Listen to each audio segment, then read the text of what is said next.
शेतकरी मित्रांनो, मी तुमचा मित्र मिलिंद थोरात। आपण हे पाहू शकता, भेंडीचं पीक आपण लावलेलं आहे। तर हे या भेंडीचा वाण आहे राधिका। आपण कंप्लीट आता 1 महिना 2 दिवसाची भेंडी झालेली आहे। तर आपण ही पाने वगैरे पाहू शकता, पानाचे साईज वगैरे, ग्रीनरी किती छान आहे। फुटवे वगैरे पहा, फुटवे पण 1 नंबर झालेले आहेत आणि एकदम असं सशक्त झाड आहे।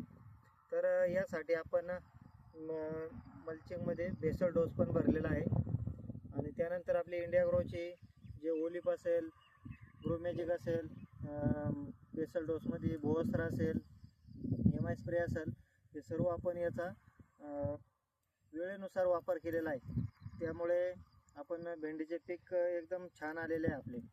तर तुम्हाला सर्वांना मी विनंती करतो की आपण प्रत्येक मालासाठी किंवा असे जे आपण तरकारी माल करतो त्यासाठी आपण ही सर्व इंडिया ग्रोचे प्रोडक्ट वापरली पाहिजे।